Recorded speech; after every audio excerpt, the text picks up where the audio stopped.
पूरा देश जानता है, पता नहीं स्वभाव की कमी है कि जन्माद्य संस्कार है, बीतरागी महापुरुषों को छोड़ दीजिए तो राम राज बैठे त्रैलोका, तब हर्षित भय गए सब शोका। हम जैसे राम राजा सरकार के ऐश्वर्य के उपासक हैं, वनवासी राम के हम उपासक नहीं हैं, हम ऐश्वर्यशाली। इसलिए आपने जब भी श्रवण किया होगा कथा, तो हम जय जयकार भी करते हैं, तो राजा रामचंद्र भगवान की जय। राजा राम के हम उपासक हैं और बाबा अर्पित दास जी भी राजा राम के ही उपासक हैं। इसलिए हमारा इनका भाव ऐक्य रहता है। सभी सद्गृहस्थों से मेरी प्रार्थना है, प्रथम दिवस जैसा होना चाहते हैं हम, इष्ट की वैसी उपासना करने का अभ्यास करें। राजभोग करना चाहते हो तो राजा राम की उपासना करो, विरक्त होना चाहते हो तो वनवासी राम की उपासना करो, और दिशा कोई बदल जाए, कहीं भी आप जाना चाहते हैं, इष्ट का आराधन उसी प्रकार साधना चाहिए। क्यों? वैसा ही मन बन जाता है, वैसा ही विहार व्यवहार बन जाता है। मस्तिष्क को, हृदय को, बुद्धि को, चित्त को एक साथ रखने की आदत डाली।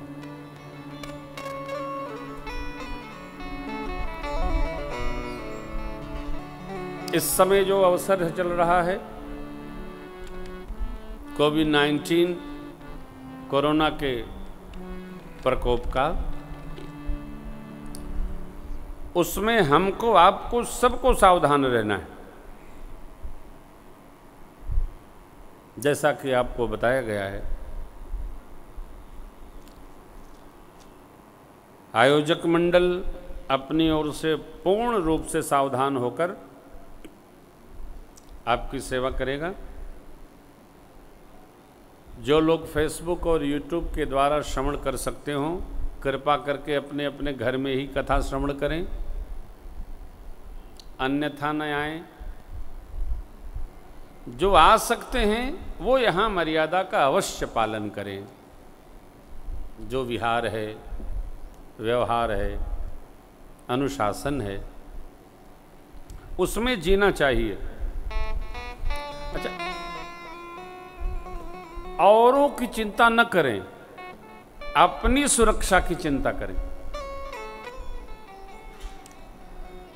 और ये अन्यथा इतने मर गए, इतने चपेटा में आ गए, व्यर्थ की चर्चा भी न करें, हवा न बनाएं। बहुत बड़ी बीमारी है, जुकाम से बड़ी कोई बीमारी नहीं है। एक को होगा, दूसरे के बगल में छींक देगा तो उसको भी हो जाएगा। चेचक एक बीमारी है बड़ी पुरानी, लकवा। लकवा क्या है? शीतल मंद सुगंध बयार जब तीक्ष्ण होकर लग जाती है तो वही हवा मार देती है। क्या हुआ? तो हवा मार दी। शीतल मंद सुगंध त्रिविध बयारी चलती है, परम सुखद चली त्रिविध बयारी, सागर सर सर निर्मल बाहरी। अब वही जब तीक्ष्ण हो जाती है तो हवा मार देती है। बाएं हाथ में हवा मर लेबा तो क्या हो गया? उठते नबा। सावधानी रखनी है, पूरी सावधानी रखनी है। ठीक है? सावधानी सबको रखनी है। दूसरे की चिंता छोड़िए, अपनी चिंता करिए। मनुष्य की सबसे खास समस्या क्या है? वो अपनी चिंता कम करता है और बगल वाले की चिंता अधिक करता है। इसी में वो उलझ जाता है। अपनी आज की अपनी सुरक्षा सर्वथा आवश्यकता है। अपनी सुरक्षा रखिए, सब अपनी अपनी सुरक्षा करें। कोई बैठे थे एक दिन, कह रहे थे कि मैंने उनसे पूछा आप मास्क नहीं लगाए हैं? तो बोले हमको आवश्यक नहीं है। मैंने पूछा क्यों? बोले जब सब लोग लगाए हैं तो हम ऐसे सुरक्षित हैं।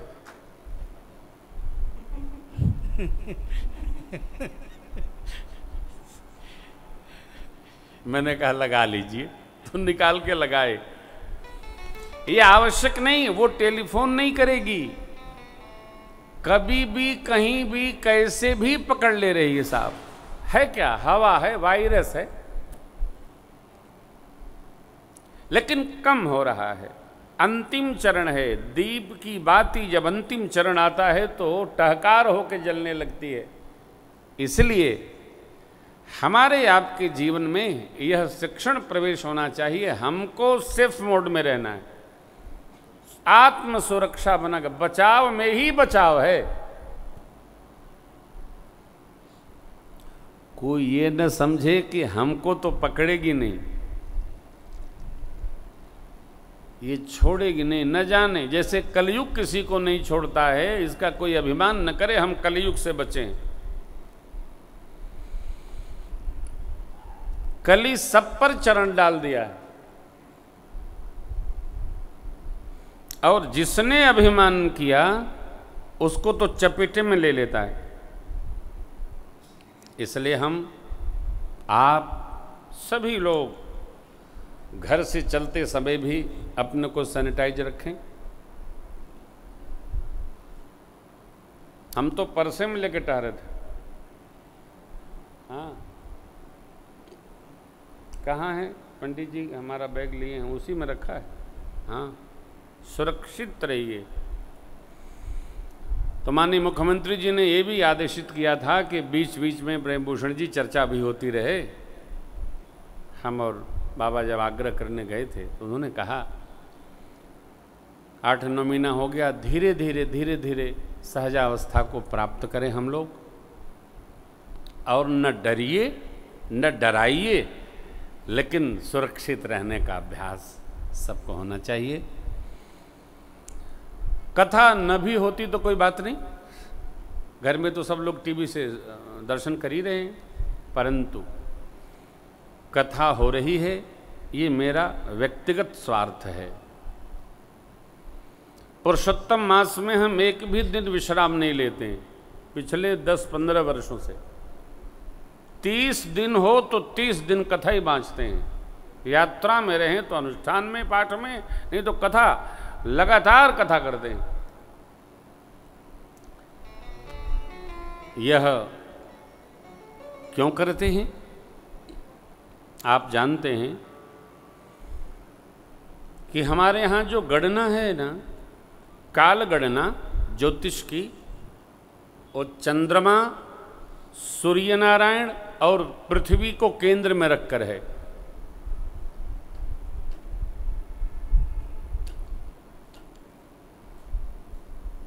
इसी से सौर्यवर्ष और चंद्रमान को ज्योतिष शास्त्र नियुक्त करता है, नियोजित करता है।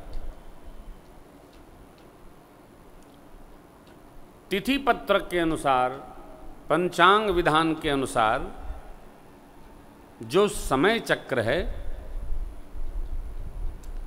उसमें पृथ्वी को सूर्य भगवान का चक्र लगाना है,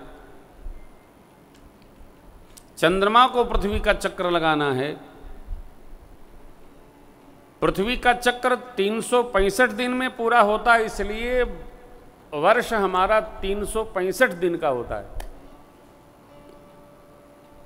परंतु चंद्रमा जो चक्र लगाते हैं उनको 354 दिन लगते हैं। 54 ना? हाँ, 11 दिन कम होता है। 11 दिन इस प्रकार से इसमें बढ़ जाते हैं और 3 वर्षों में बढ़ते बढ़ते बढ़ते बढ़ते वो 1 माह का समय लग जाता है।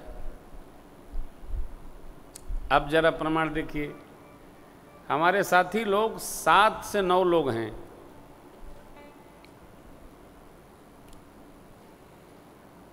जब कोई 10वां आ जाता है तो साउंड वाले भाई उनको माइके नहीं देखिए, देख लिए।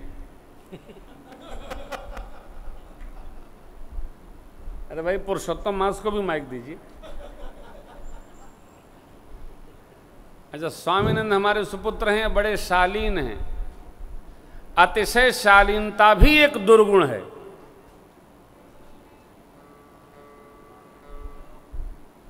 व्यक्ति को अतिशय शालीन भी नहीं होना चाहिए, यह भी एक प्रकार का दुर्गुण है। शालीन होना चाहिए, अतिशय शालीन नहीं होना चाहिए। ऐसे गांव में कहते हैं कि बड़े सोझिया हैं, तो गांव में कहावत है कि सोझिया का मुंह कुकुर चाटत है। क्यों? कुछ भी करो बोलेंगे ही नहीं। हम नहीं कहेंगे कि आप अतिशय शालीन होइए। श्री लक्ष्मण जी महाराज, जब भगवान ने समुद्र से मार्ग चाहा, नहीं दिए समुद्र नारायण, तो लक्ष्मण जी तीनों दिन नहीं कहते रहे, भैया धनुष बाण लाऊं। भगवान कहते थे धैर्य धारण करो। और जब तीसरा दिन पूरा हुआ तब भगवान ने कहा, लक्ष्मण बाण सरासन आनु।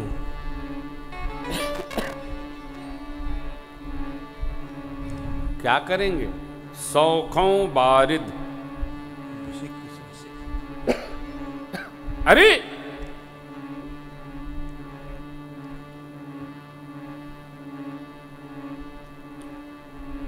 कभी भी मूर्ति को बनाने वाला मूर्तिकार मूर्ति का विसर्जन नहीं देखता।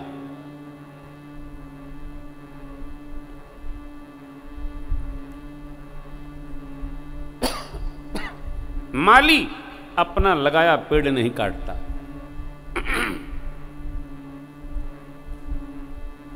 समुद्र भगवान ने ही बनाया है, लेकिन आज भगवान कह रहे हैं सोख लूंगा इसको, अग्नि बाण चला दूंगा। नहीं, भगवान ऐसा करेंगे नहीं। क्यों नहीं करेंगे? क्योंकि भगवान उनके जनक हैं। भगवान ने ही सबको बनाया है।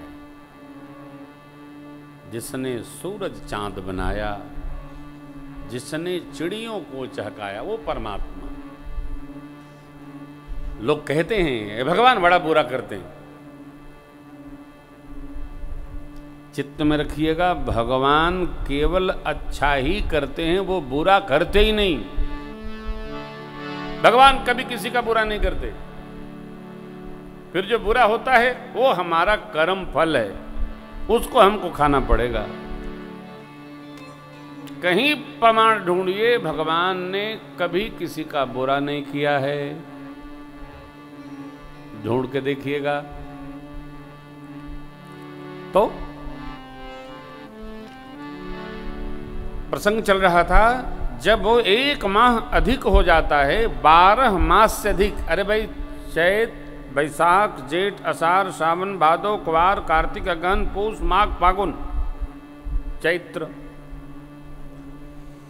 12 में से जैसे एक 13वां मास उपस्थित होता है, तो 12 मास अपना अपना स्थान छोड़ते नहीं है। बोले आप अधिक हो, इसलिए इस मास का नाम अधिक मास। कौन अधिक? तो वही चंद्रमान और सौर्यमान के हिसाब से जो 11 दिन 11 11 11 3 बार वो बढ़ा। अब मासों ने धीरे धीरे इनका नाम मल मास कर दिया। क्यों? न देवता हैं, न व्यवहार है। और जब जीव पर कोई उत्पात उपस्थित होता है तो भगवान के भेजे हुए भगवत स्वरूप देवर्षि नारद जी वहाँ उपस्थित हो जाते हैं। ये बेचारा अलग खड़ा रो रहा था। स्कंद पुराण में प्रसंग है। तो देवर्षि नारद जी महाराज आकर मिले और बोले, क्यों दुखी हो?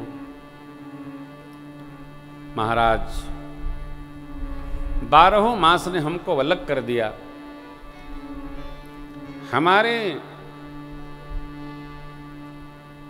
न कोई देवता हैं, न कोई उत्सव है, तो हमको कौन मान करेगा?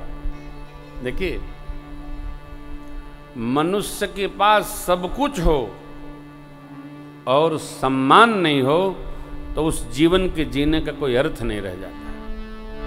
मान पहले आवश्यक है।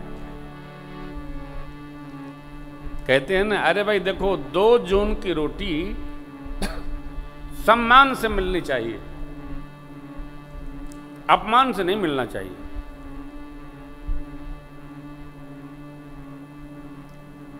चाहे जैसे न मिले, भिक्षा करने वाला भी आप फेंकेंगे तो नहीं लेगा। कभी दुकान पर भी आप जाएं, इस व्यवहार का स्मरण रखें। दुकानदार भाई को कभी बाएं हाथ से कुछ नहीं देना चाहिए, दाएं हाथ से लेन देन करिए। आदर से लक्ष्मी जी का आदान प्रदान करना चाहिए। देवर्षि नारद जी ने कहा, भाई देखो, उपाय तो ये है कि जिन्होंने ये जगत बनाया है उनकी शरण में चलते हैं। दोनों लोग पितामह ब्रह्मा की शरणागत हुए। पितामह ब्रह्मा ने कहा, भैया गणना तो हमने ही दी है, परंतु करें क्या? हमारे पास कोई उपाय नहीं है।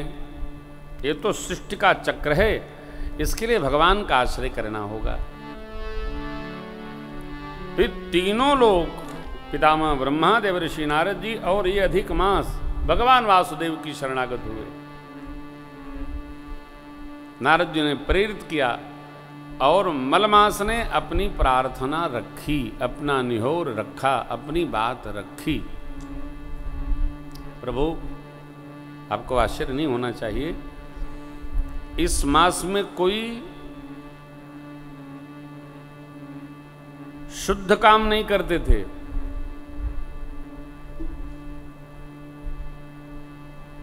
जगत के फलेच्छा से कोई सत्कर्म नहीं करना चाहता था।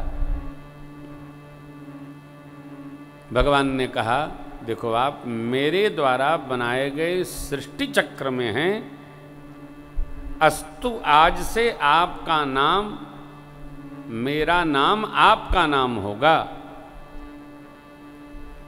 तब से इस मास का नाम पुरुषोत्तम मास रखा गया। देवर्षि नारद जी ले गए थे। देवर्षि जी ने पूछा, प्रभु, नाम तो आपकी कृपा से प्राप्त हो गया, लेकिन इस मास का जब कोई फल नहीं जानेगा तो उसमें उपयोग क्या होगा, सत्कर्म क्या होगा? भगवान बोलते भय कि आपके इस 1 मास में जो व्यक्ति हमारा भजन, पूजन, स्मरण, दान, पुण्य, सत्कर्म जो कुछ भी करेगा, उसका हम 1 का करोड़ गुना फल उसको प्रदान करेंगे। इसलिए हम 1 दिन भी नागा नहीं होने देते, गाते ही रहते, चलते ही रहते। अधिक मास को भगवान ने अपना निज नाम पुरुषोत्तम मास भेंट कर दिया। श्री चरणों में दंडवत करके वो गदगद हो गए। प्रभु, आपने अपना नाम प्रदान कर हमारा सौभाग्य वर्धन किया। हम धन्य धन्य हुए नाथ, हम धन्य धन्य हुए। हमारे जीवन में हमको एक बात का चिंतन निरंतर करते रहना चाहिए कि हमारे जीवन में सौभाग्य क्या है, धन्यता क्या है, और हमारे जीवन की वास्तविक नियति स्थिति क्या है। इसका चिंतन करते रहना चाहिए। सुबह से शाम तक 8 याम चलते रहना। जो साधक अपने जीवन के बारे में आत्मचिंतन, आत्मनिरीक्षण नहीं करता है, उसका समय व्यर्थ ही निकलता चला जाता है। आत्मचिंतन अवश्य करते रहना चाहिए। हम जो चल रहे हैं, क्यों? हम जो कर रहे हैं क्यों, हम जो गा रहे हैं क्यों, हेतु क्या है? निरुद्देश्य जीवन नहीं होना चाहिए। हम आप पशु नहीं हैं, हम आप मनुष्य हैं। वेद भगवान कहते हैं मनुर्भव, मनुष्य बनो। बनो, अरे भाई क्या करें कि मनुष्य बने? मनुष्य तो हैं ही। धर्म करो, यज्ञ करो, 5 महायज्ञों का यजन करो। कौन कौन? देव यज्ञ, देव पूजा करो।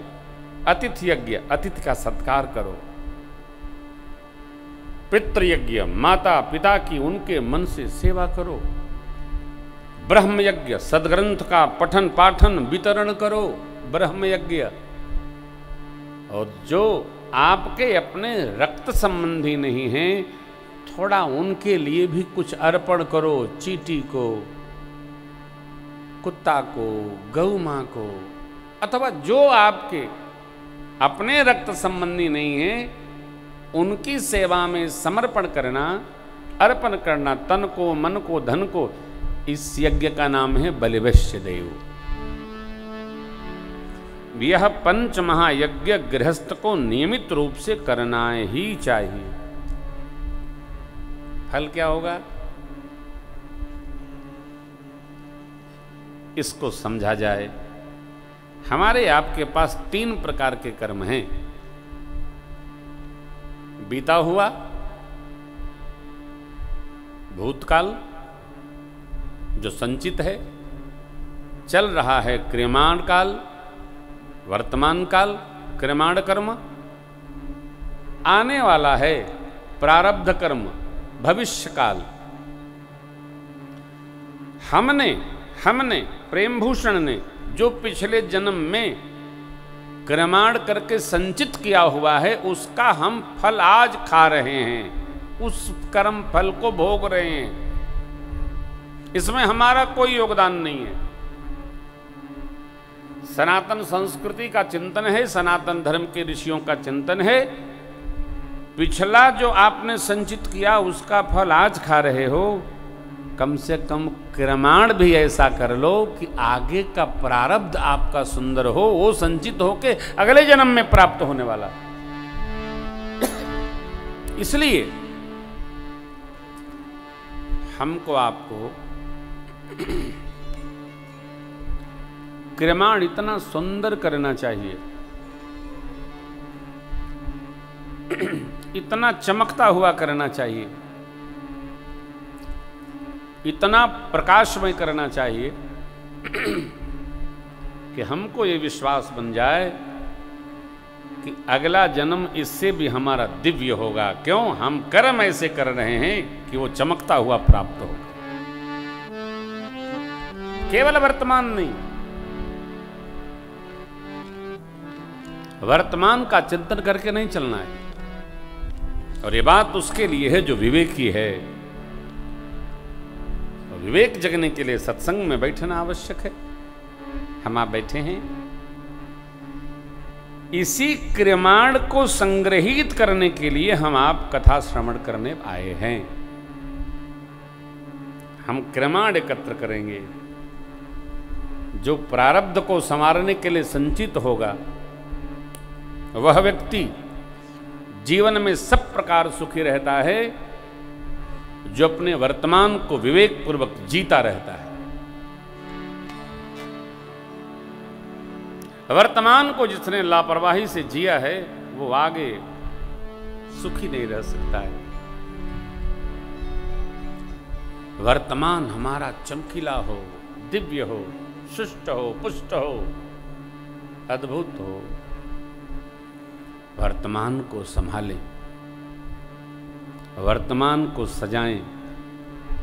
यह पुरुषोत्तम महीना संयोग से, सुयोग से हमको आपको भगवान की कथा में बिठाया। कथा से कुछ बातें सुने, समझें, उसको जीवन में उतारने का प्रयास करें। और जो उतरता जाए वो समझिए संग्रहित हो रहा है और अगले जन्म में संचित होकर आपका आपको मिलेगा, हमारा हमको मिलेगा। कोई बंटवारा नहीं कर सकता।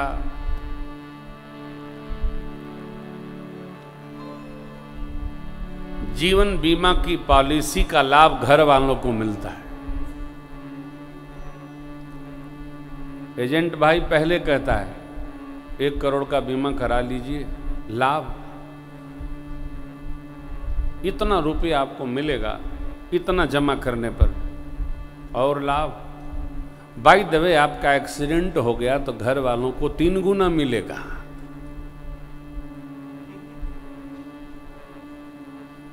बाय द वे एक्सीडेंट क्यों हो गया भाई, इसकी कल्पना क्यों करें हम?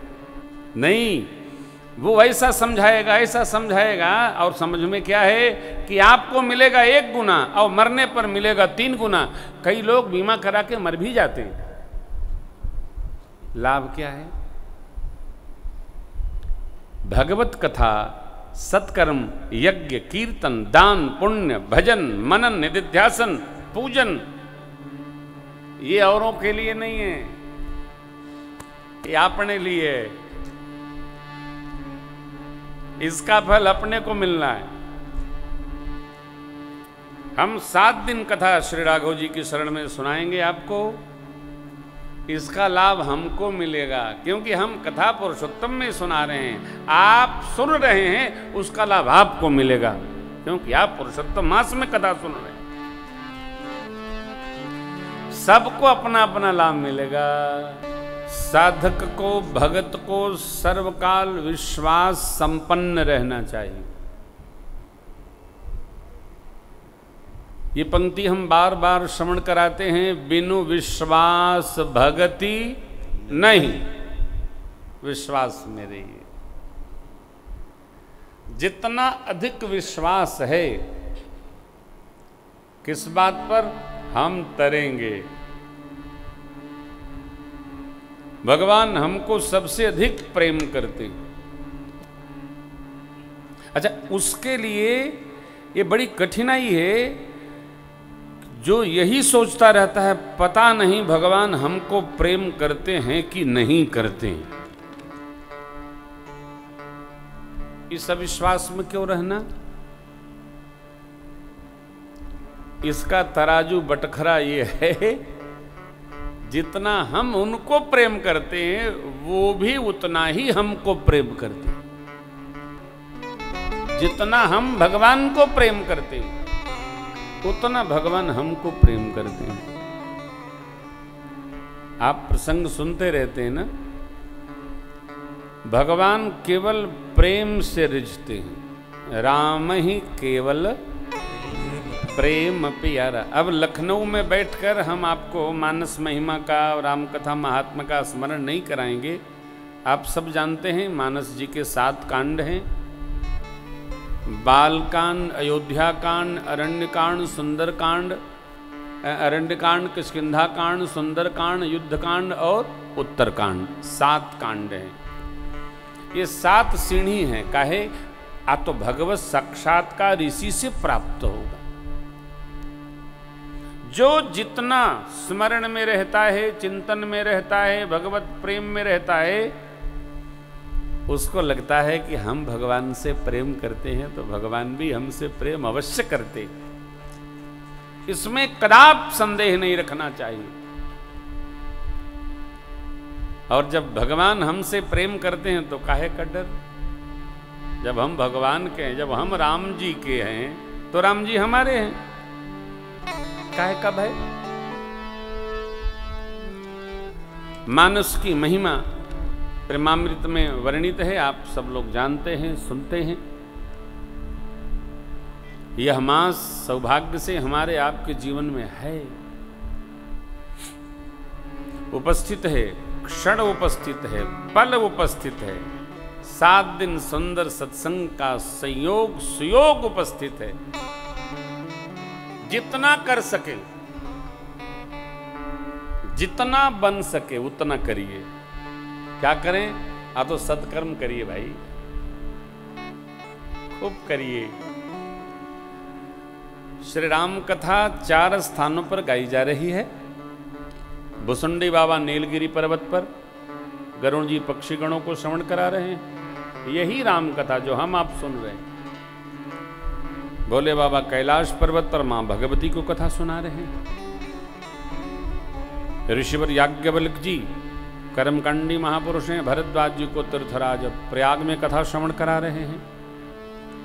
प्रातः स्मरणीय पूज्यपाद गोस्वामी श्री तुलसीदास जी महाराज काशी जी में गंगा जी के पावन तट पर गंगा मैया और निज मन को कथा सुना रहे। यहाँ लखनऊ महानगर में जो हमारे प्रदेश की राजधानी है, इस राज स्टेट में बैठकर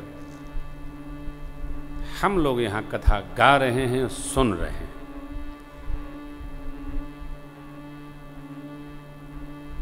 कथा गा लेना ये भी पुण्य फल है, कथा सुन लेना ये भी कृपा फल है।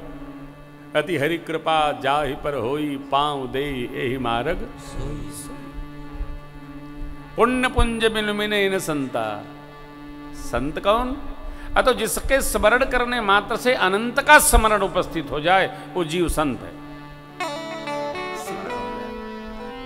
रहनी ऐसी, करनी ऐसी, कथनी ऐसी। चारों घाट, चारों पीठ अलग अलग भाव के हैं। एक भक्ति पीठ है भुसुंडी महाराज का, एक ज्ञान पीठ है भूत भावन भगवान भोलेनाथ का, एक कर्मकांड पीठ है ऋषिवर याज्ञवल्क्य जी का, और एक दैन्य पीठ है पूज्यपाद गोस्वामी श्री तुलसीदास जी महाराज का। इन चारों पीठों को प्रणाम करते हुए हम आप आगे के दिनों में राम चर्चा करेंगे, सुनेंगे, आनंद में उतर आएंगे। आज मैं चलने लगा तो राजन बाबू से पूछा, बाबू कोई प्रश्न करो। इन्होंने बड़ा अच्छा प्रश्न किया। महाराज श्री,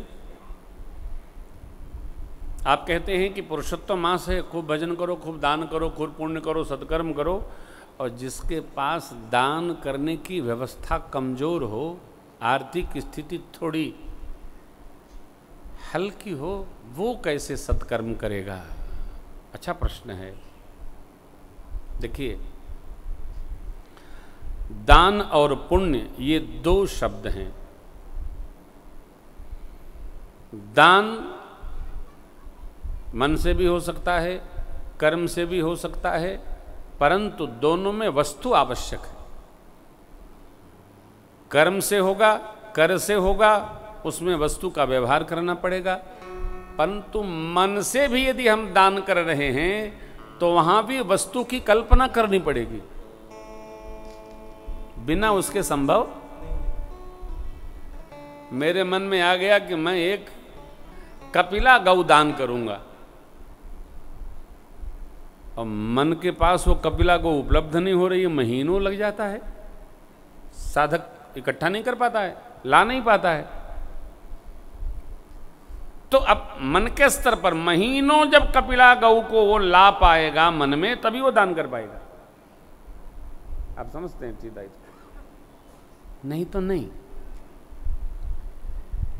और व्यवहार में हाथ से करें, कर्म से करें, तो भी ये वस्तु तो चाहिए ही। वस्तु हो तो दान हो, वस्तु नहीं है तो दान कैसे करेंगे?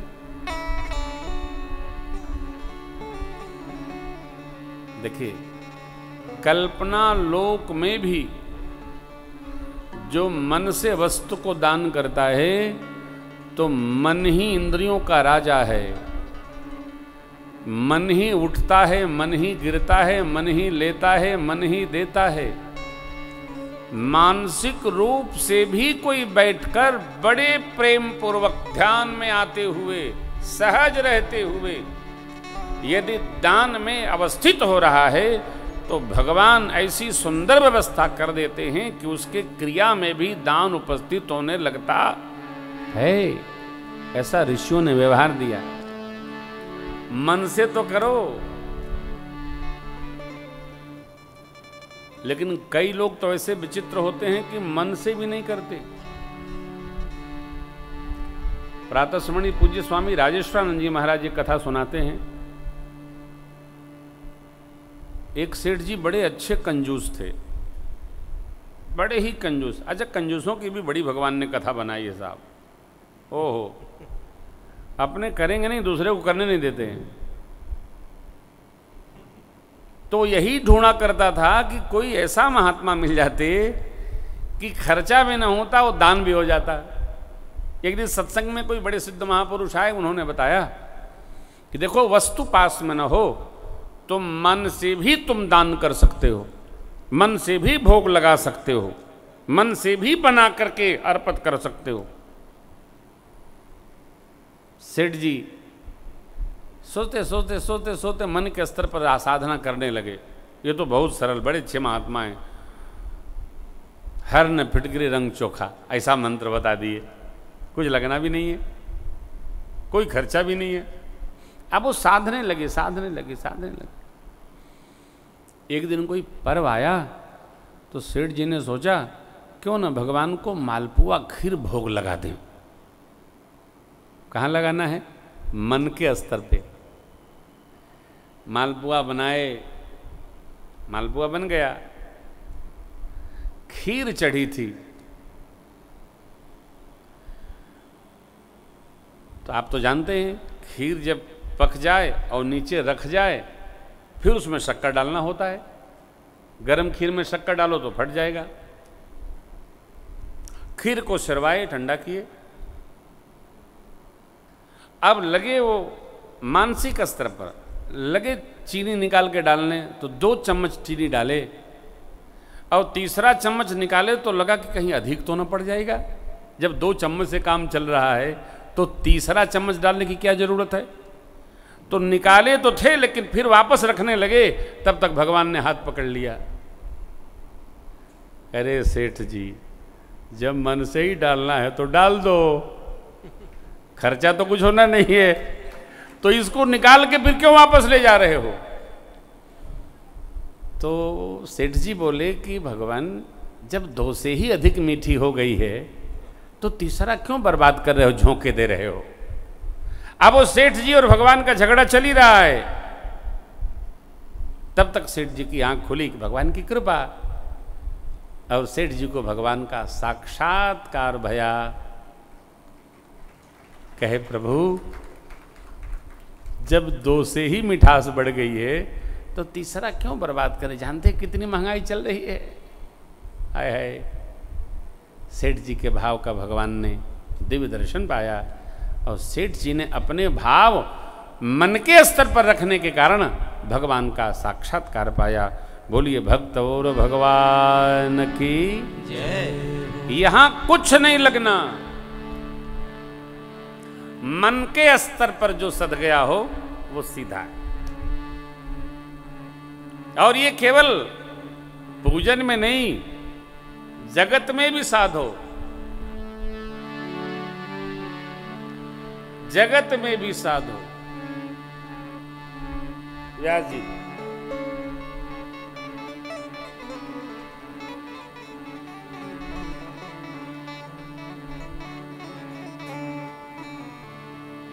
मन के स्तर पर पुण्य हो, मन के स्तर पर सत्कर्म हो, मन के स्तर पर आराधन हो, मन के स्तर पर साधन हो, कहाँ वस्तु की आवश्यकता है?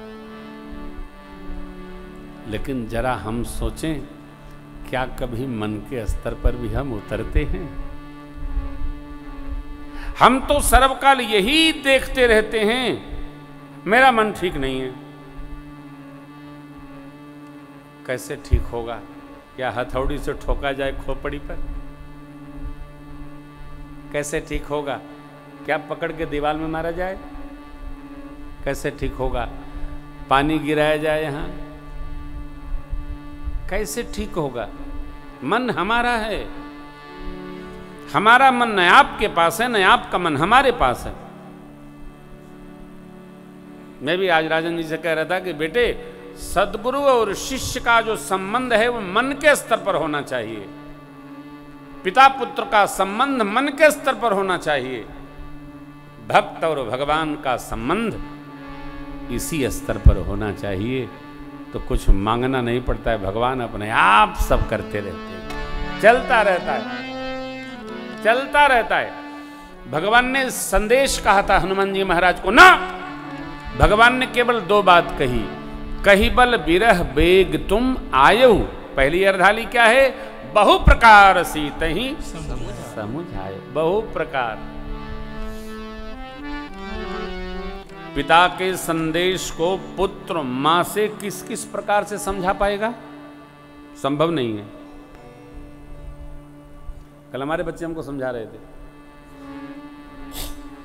मैं मुस्कुरा रहा था, तो दीदी बोली पापा मुस्कुराइए मत, आपको ये करना है। अरे हमने कहा जाओ खेलो कूदो सब। आजकल के बच्चे बड़े हो गए। Child is the father of man. बच्चे बड़े हो गए और बच्चे कुछ कहते हैं ना, थोड़ा सुनिए भी समझिए भी। मन का स्तर है। क्या क्या बच्चे सिखाते हैं, सब सिखाते सिखाते भी कहते हैं पापा आपका समय नहीं रहा, अब ये बदल गया सब।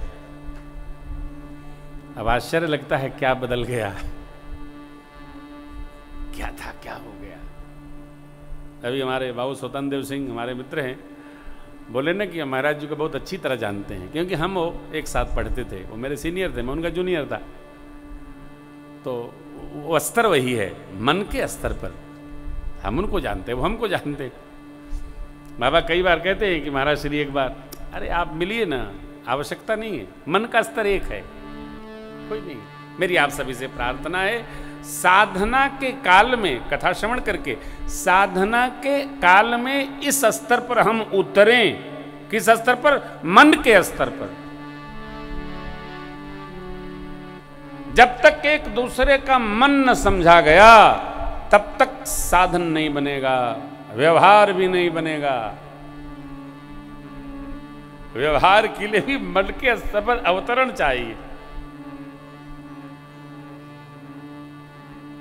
सरकार हमारे अयोध्या महाराज श्री आने वाले थे, परंतु हमारे ड्राइवर भैया का स्वास्थ्य थोड़ा प्रतिकूल हो गया है। बीच के दिनों में कृपा होगी, दर्शन देंगे। मैंने कहा सरकार अभी कल ही वो दिल्ली से लौट के आए, फिर कृपा करेंगे। मेरी आप सबसे कथा के प्रथम दिन इस दिव्य मास में, पुरुषोत्तम मास में, भगवत मास में, पुण्य के वर्धन वाले मास में, अब देखिए पुण्य, आप व्यासपीठ का दर्शन कर रहे हो, आपका पुण्य बढ़ रहा है, कोई खर्चा नहीं। ये भी नहीं है कि वहां कार्यालय लगा है, जो 500 की रसीद कटाएगा उसी को व्यासपीठ का दर्शन मिलेगा, ऐसा कोई प्रतिबंध नहीं है। कोई रसीद नहीं कटानी है। हाँ, ब्याज जी करते थे तो कटवाते थे रसीद, रूपराम जी भी थे इनके साथ। हाँ, ये प्रश्न पूछ रहे हैं 1100 की रसीद बनाओ, फिर सवाल का जवाब पाओ। कोई नहीं हो, चाहे जो कर लो, चाहे जो उठा लो, चाहे जो सुन लो। ये बताइए, सब जगह तो पैसा लगता है तो व्यवहार होता है। यदि भगवत भजन में भी पैसे से व्यवहार है तो भजन का कोई अर्थ नहीं होता। क्या अर्थ है साहब?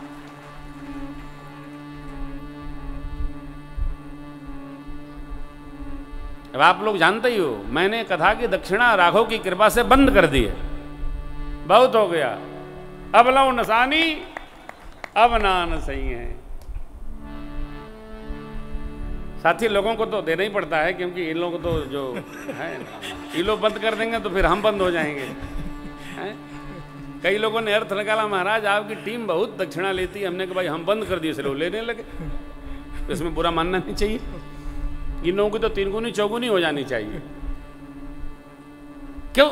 ये जीवन ऐसा है हो, धर्म, आध्यात्म, सत्संग, भजन, प्रेम। आप भोलेनाथ का दर्शन कर रहे हो सपरिवार, इससे पुण्य बढ़ता है। श्री हनुमान जी के दर्शन से पुण्य बढ़ता है। पंचायत परमात्मा के दर्शन से हो। सखी हनुमान सरकार विराजे हैं, दर्शन मात्र से, अर्थात अर्चा विग्रह के दर्शन मात्र से पुण्य बढ़ता है, कोई खर्चा नहीं। गौ गंगा गीता के स्मरण मात्र से पुण्य बढ़ता है। तुलसी का बिरवा, अश्वत्थ, पीपल वृक्ष, पाकर, बट, आम, केला, इन दिव्य वृक्षों के दर्शन करके प्रणाम करने मात्र से पुण्य बढ़ता है। यज्ञ मंडप का दर्शन करने से पुण्य बढ़ता है, यज्ञ की परिक्रमा करने से पुण्य बढ़ता है। साधु संतों सज्जनों रुग्ण जनों की सेवा करने से पुण्य बढ़ता है। तीर्थों में आने जाने से पुण्य बढ़ता है। ये जीवन के सहज सिद्धांत हैं। पुण्य बढ़ाने की विधि चाहे शालग्राम भगवान नर्मदेश्वर पूजा कर सको तो धन्यवाद, नहीं करो इनके दर्शन मात्र से पुण्य बढ़ता है। भगवत पंचायत के दर्शन मात्र से पुण्य बढ़ता है। जहां देखो प्रणाम करो, शीस नमहि सुर गुर द्विज देखी, ये पुण्य बढ़ने की विधि है। प्रीति सहित करी विनय अभिषेकी, कुछ खर्चा नहीं हो। और जो अपना पुण्य बढ़ाता बढ़ाता बढ़ाता बढ़ाता इस स्तर पर गुच्छ बना लेगा कि वो देदीप्यमान स्वरूप में आ जाएगा, तो उसको संतों का साक्षात्कार स्वतः हो जाता है। शबरी अम्बा को कैसे हो गया? सदगुरु की सेवा मात्र से न शबरी मां को हो गया। लेकिन ध्यान रखना है, किसी भी पुण्यवर्धन व्यवहार में अथवा सत्संग में अपने अभिमान का परित्याग करना बहुत आवश्यक है। अभिमान रख करके हम कोई सत्कर्म नहीं कर सकते। मैं ये, मैं वो, मैं ऐसा, मैं ऐसी, पुण्य नहीं बढ़ेगा। अभिमान का कहते हैं ना, संत मिलन को जाए तज ममता अभिमान, ज्यों ज्यों पग आगे बढ़े कोटिन यज्ञ समान। तज ममता अज्ञान अभिमान छोड़ो, दर्शन करो, पातक नष्ट होते। ये हमारे जीवन के लिए पाथेय है, इसका पालन होना चाहिए। इसको हमको आपको जीना चाहिए। और जो इस प्रकार सहज जीता है उसका जीवन धन्य धन्य प्राप्त हो जाता है। यह राम कथा क्या है? चारों वक्ताओं ने ऐसा स्मरण किया। आइए श्रवण करते हैं। पूज्यपाद गोस्वामी जी महाराज कहते हैं, राम कथा कामधेनु है। अर्थात कथा गाने से, सुनने से, सुनाने से, कराने से सभी कामनाएं कथा स्वतः पूर्ण कर देती है। सावधान, कामनाएं सात्विक ही पूर्ण करती है कथा, आसुरी वृत्त की कामनाएं पूरी नहीं करती है राम कथा। सत्व वृत्ति में हम रहेंगे तो सभी कामनाएं पूर्ण होती हैं। साधक को कहना पड़ेगा, अब कछो नाथ न चाहिए मोरे, देन दयाल अनुग्रह तो। ये साधना की परिणति है। अब कछु नहीं चाहिए। कैसे? आपकी कृपा से, आपके अनुग्रह से, कुछ नहीं। साधक इस स्तर पर जीने लगता है। वस्तुतः महापुरुषगण कहते हैं कि जीवन में जीना है तो अगले क्षण को जाने का क्षण समझकर जीने का अभ्यास करो, रहने का समझकर नहीं। इसलिए जो जीना है जी लो, भजना है भज लो, करना है कर लो, खेलना है खेल लो। क्या भरोसा। इधर कोविड के प्रकोप में कई हमारे परिचित लोग प्रभु प्रेम में चले गए। कारण क्या हो सकता है भगवान जाने। कुछ भी हो सकता है, परंतु सुनकर विचित्र लगता है। कुछ बचे न हो, धर्म सम्मत रहकर जी लो। कामधेनु बुध विश्राम, बुद्धिमान अर्थात विज्ञ जनों, कोविद जनों के लिए विश्रामदायक भगवान की एक कथा, राम कथा विश्रामदायक। महामोह रूपी महिषासुर का मर्दन करने वाली कालिका के समान है राम कथा। कालिका, महामोह महिषेश विशाला, राम कथा कालिका, कराल कालिका है। राम कथा चंद्रमा की अमृतमय किरण के समान है। चंद्रमा की अमृतमय किरण का जो पान करेगा उसको अमरता प्राप्त होगी। श्रवण करते करते, गान करते करते, स्मरण करते करते, भोले बाबा कहते हैं कली विटप कुठारी। कलकाल के कलमसी वृक्ष के लिए कुठारी है राम कथा, कुल्हाड़ी है। संशय समापन करने के लिए सुंदर हाथ की दिव्य ताली है। संशय विहग उड़ावनी हारी, सुंदर करतारी। राम कथा सुंदर करतारी। करतारी कैसी है? तो सुंदर, ताल से बजे, भाई ताल न बजे। हाँ? ताल भी भगवान सबको देकर नहीं भेजते। हाँ? कई लोग ताल अपने तरीके से बजाते हैं, राम कथा अपने तरीके से नहीं चलती है, ये भोले बाबा के ढंग से चलती है। भोले बाबा तो संगीत के अद्भुत, क्या कहना, गुरु ही हैं, त्रिभुवन गुरु हैं, हर विधा के माहिर हैं भोले बाबा। वो अपनी अनुभूति कहते हैं, ये है राम कथा। गरुड़ जी महाराज दर्शन मात्र किए तो परिणाम आ गया, क्या? देखि परम पावन तव कथावाचक के निवास को देखकर संशय समाप्त होना चाहिए, भ्रम समाप्त होना चाहिए। निवास दिव्य, श्री हनुमान जी को विश्राम मिला था विभीषण जी की आश्रम का दर्शन करके। नव तुलसिका वृंद तक दह देख हर्ष कपिराय। हनुमान जी गदगद हो गए। साधु निवास, भगत निवास, कथाकार का निवास कैसा हो? सुष्ट पुष्ट दिव्य दृष्टि से संपन्न हो।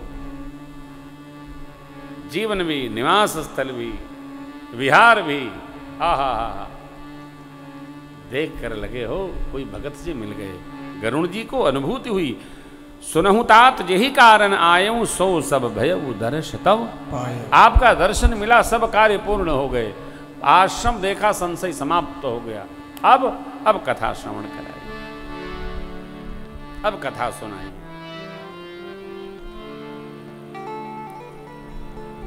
काकुसंड जी ने जो कथा सुनाई, मानस सर तो सुनाया, भोले बाबा के विवाह की कथा नहीं सुनाई। क्यों? है?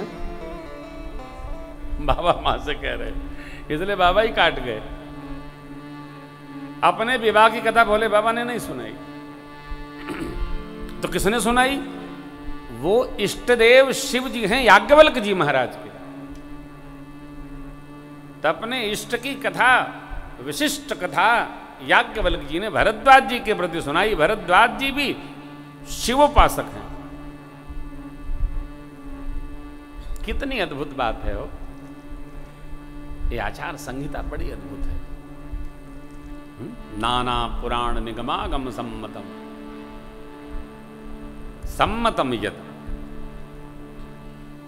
ये सब वेद पुराण शास्त्र सबसे सम्मत है। क्या? मानस। मानस पढ़ने लायक है, समझने लायक है, जपने लायक है, भजने लायक है, जीने लायक है। मानस मानस में आए, आनंद आ जाए। अब आनंद आ गया, इस पर भी दो लाइन समझिए। सुख और दुख ये मन की स्थिति है।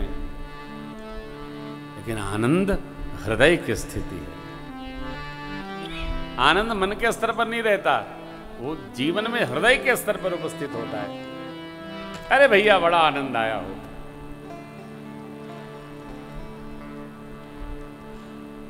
मन सुख दुख को समझता है, मन सुख दुख को जानता है, वो आनंद को नहीं जान पाता है। भगवान आनंद के खजाना हैं, आनंद के समुंदर हैं, आनंद सिंधु हैं। तो जिसमें भगवान की कृपा होगी, भगवत भजन उपस्थित हो जाएगा, उसमें आनंद उपस्थित हो जाएगा। सुख दुख से उसको उपरति प्राप्त हो जाएगी।